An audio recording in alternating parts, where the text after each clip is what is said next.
Hi, everybody. A $200,000 OCT camera gives the details of dementia diabetic retinopathy from an eye image. The purpose of this project is to take a picture from a $5,000 fundus camera and convert to OCT image. So this can be foundation of a cell phone based diagnostic tool, which can be used later as a biomarker. For this project, I'd like to thank Klingler family for supporting this project. I would like to also thank my family, particularly my wife, for supporting me all the way last 21 years here at Marquette. In addition, I want to thank my department, computer science, my college, arts and sciences. Particularly, I'd like to mention my chair, Denis Brailo, for his support for conduct uh, not only this research, but also some other research. In addition, I would like to thank our ORSP, who has been helping me last 20 years or so for writing many grants, providing me all the supports for writing grants.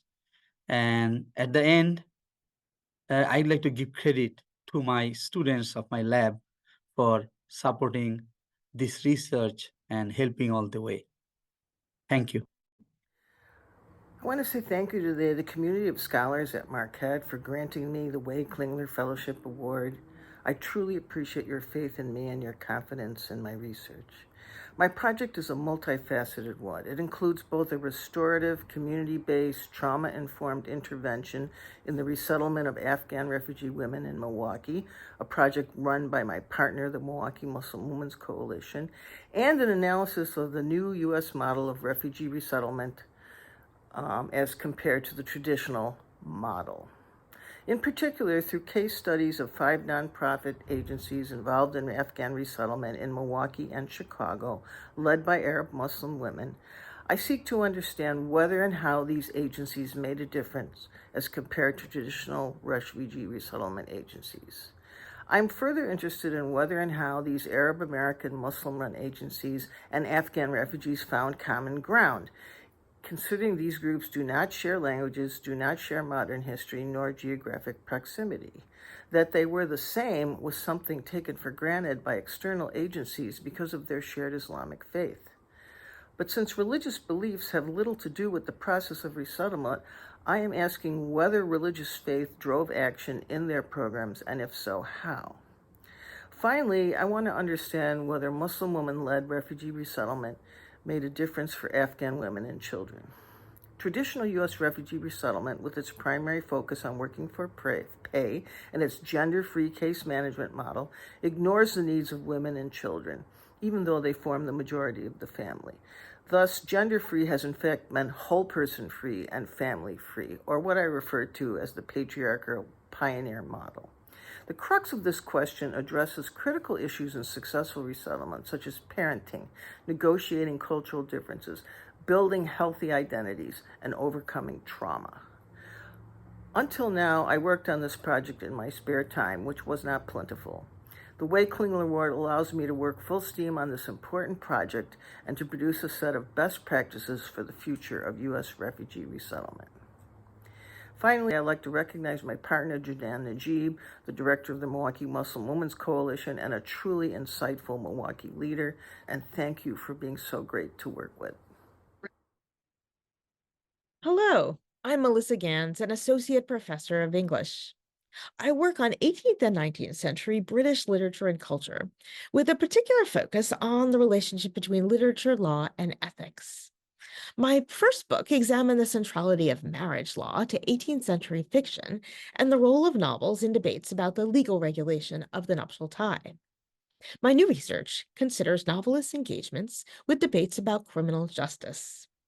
In particular, the Klingler Fellowship will support work on a book in progress that examines how Victorian writers imagined the nature and limits of criminal responsibility in a period marked by new theories of crime, as well as growing anxieties about human agency and free will. Jurists, medical professionals, and social observers weighed in on the causes and consequences of criminal behavior, as well as the justifications for punishment throughout this period. My project considers how well known writers, including Charles Dickens, Mary Elizabeth Braddon, and Robert Louis Stevenson, participated in these debates. The book argues that, like many legal and social thinkers of their day, novelists acknowledge the biological, psychological, and environmental factors that contribute to criminal behavior, even as they seek to shore up a sense of individual accountability. Novelists, that is, seek to hold offenders responsible for their actions while teaching readers how to prevent and respond to crime in the face of both internal and external constraints.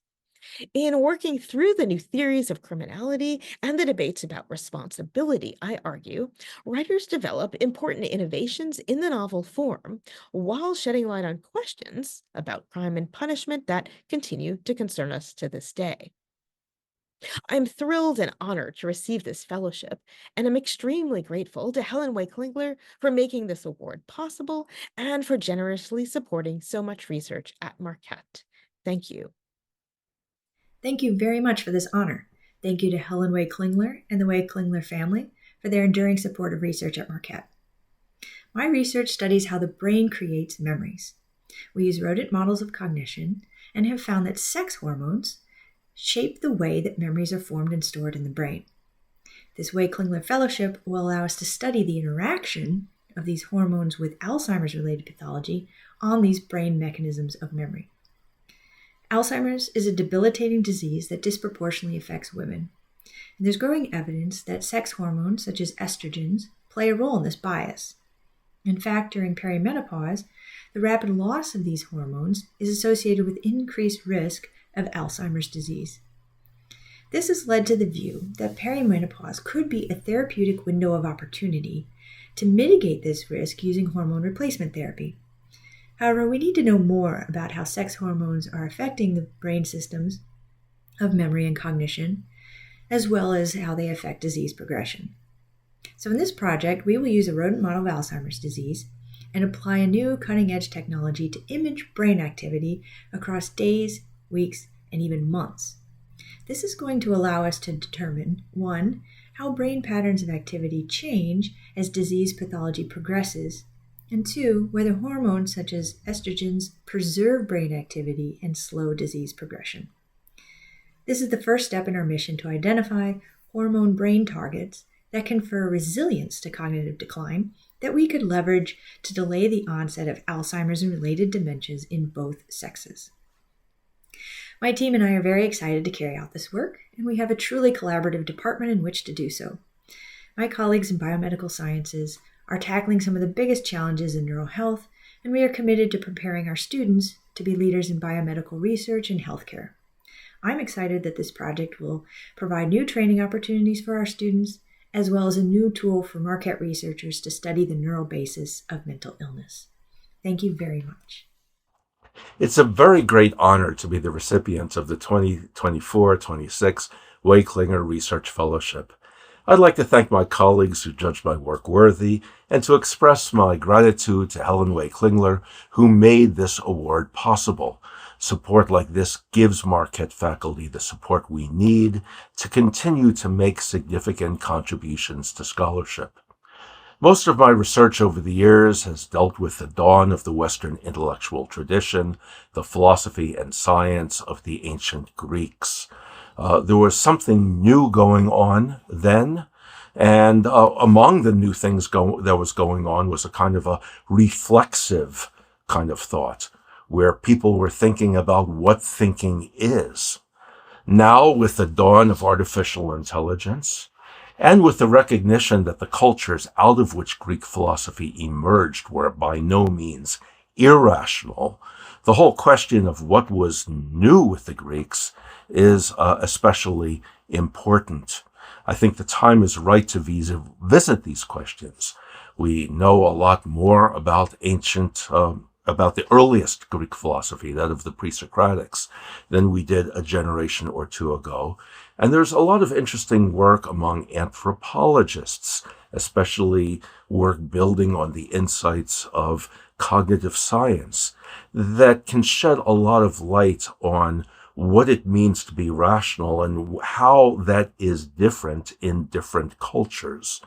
I would like to explore these questions in light of this new kind of research, and I'm working on a book that does just that. The Way Klingler Award will enable me to make progress on what promises to be a big and important book, and I'm very, very grateful to have the award to allow me to do that. So thanks again.